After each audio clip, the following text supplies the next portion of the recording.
வணக்கம். இன்னைக்கு கிட்டு சமையல்ல நம்ம பார்க்க போகிறது சப்பாத்திக்கு ரொம்ப ருசியான ஒரு கிரேவி பண்ணுறதுக்கு தேவையான மசாலா எப்படி பண்ணுறதுன்னு தான். இது தேங்காய் சேர்த்து பண்ணுறது. அதுக்கு ஃபஸ்ட்டு என்னென்ன மசாலா எடுத்துக்கணும்னு பார்க்கலாம்.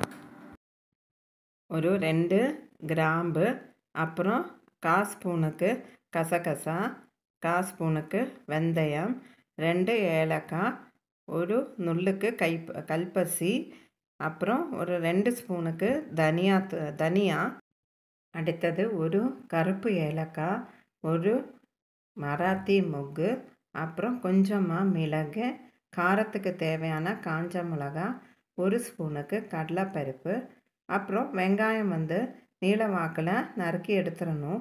இது தேங்காய் கூட போட்டு வதக்கிறதுக்கு தான்.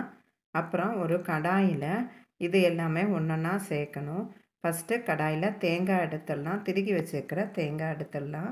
ரொம்ப 1 ஸ்பூன் எடுத்துக்கணும். ஸ்டார்டிங்கில் நான் சொல்ல விட்டு போச்சு. அப்புறம் நம்ம எடுத்து வச்சுருக்கிற எல்லா மசாலா ஐட்டமும் ஒன்றா சேர்த்து நல்லா கலரி கொடுக்கணும். கறிவேப்பிலையும் கொஞ்சமாக சேர்க்கணும்.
இந்த மசாலா ரெடி பண்ணியாச்சு. அவ்வளோதான்.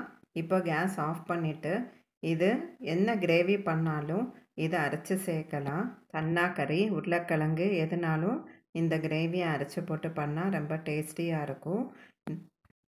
இந்த வீடியோ உங்களுக்கு யூஸ்ஃபுல்லாக இருந்திருக்கும்னு நினைக்கிறேன். தேங்க்ஸ் ஃபார் வாட்சிங் this video. Please do like, share and subscribe Kittu சமையல்.